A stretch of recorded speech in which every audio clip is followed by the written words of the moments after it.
यहाँहरू सबैलाई नमस्ते। चुनाव सकिएको पनि एक हप्ता बितिसकेको छ होइन। अनि अहिले चाहिँ बजारमा के छ भने चुनाव सकिएको पनि यति भइसक्यो अहिलेसम्म होइन। अब बालनलाई प्रधानमन्त्री नबनाउने भन्ने जुन राजसभामा खुब मार्केटमा धेरै चर्चा छ नि त होइन।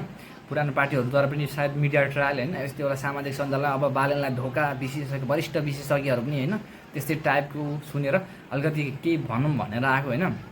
तपाईँहरू यसमा चाहिँ कन्फ्युजन नहुनुहोस् कि इलेक्सनमा जानुभन्दा अगाडि नै अलरेडी बालनलाई हो नि त प्रधानमन्त्री वरिष्ठ नेता भनेर एग्रिमेन्ट गरेको होइन। अनि अहिले आएर चाहिँ यो जुन मिडिया ट्रायल यस्तो हावादारीको पछि किन लागेर सामाजिक सञ्जालमा पुरा गर्ने होइन। हो त्यो कुरा हामीले बुझ्नुपर्छ कि बालन हो नि त हाम्रो प्रधानमन्त्रीको क्यान्डिडेट भनेर पहिला नै वरिष्ठ नेता भनेर यसो गरिसकेछ।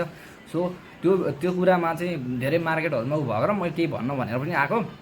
प्लस अनि सामाजिक सञ्जालमा काटेर कतिले के भनिरहेको छ भने हामीले त अब जस्तै एउटा मैले हेरेको थिएँ भिडियोमा के भन्दै थियो भने हामीले त बालनलाई प्रधानमन्त्री बनाउनु भनेर भोट दिएको घन्टीलाई दिएको हो र यस्तो राष्ट्रपाललाई दिएको हो र भन्दै थियो होइन। सायद मधेसको जति पनि जिते त्यो भन्दैछ। तपाईँहरूको मधेसको मात्रै भोटले 32 सिट मन्त्री बने त होइन नि त होइन। अलिकति यो भूगोल मात्रै नछुट्या नहेर्नुहोस् क्या, समग्र देशलाई उ गरेर हेर्नुहोस्।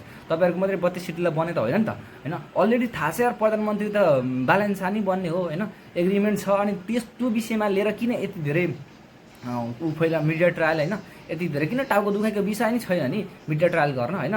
प्लस अब बन्ने प्रधानमन्त्री भनेको अफकोर्स बालन नै हो होइन। रविलाई त बन्नु थियो भने त हिजो अस्ति नै जुन काङ्ग्रेसहरूसँग मिलेर पनि त्यतिखेर प्रधानमन्त्री सत्ताको लोभ थियो भने त त्यतिखेर नै बन्थ्यो नि त होइन। बन्दैन थियो त, जसले प्रधानमन्त्रीको अफर गरेछ त्यतिखेर गएर प्रधानमन्त्री बन्थ्यो।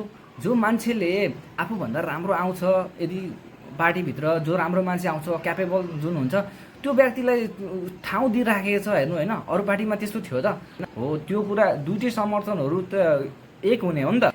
जुन जेएनजीको आन्दोलनमा जति शहीद भएका छन् त्यो कुरादेखि लिएर अब पनि देशले राष्ट्रपालाई 182 जुन सिट प्रत्यक्ष र समानुपातिक गरी पाएको छ, यसको सदुपयोग हुनुपर्छ। यिनीहरूलाई पुरानो पार्टीले जस्तो गल्ती गरेर गर्ने छुट कदापि छैन होइन।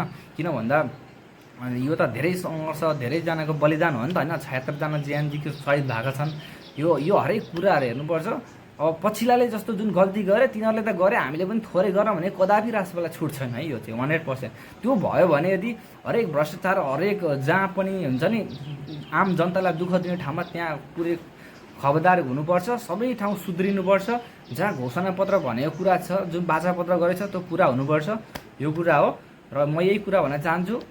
राष्ट्रपाललाई भ्रष्टाचार गर्न, यो पुरानो पार्टीले जस्तो गर्न र गल्ती गर्न 100% छुट छैन। त्यो भयो भने फेरि हामी जस्तै युवा हो जो जेएनजी आन्दोलनमा पनि आवाज उठाएर प्लस त्योभन्दा फेरि खतरा सिचुएसन आउँछ। यो 100% हो है।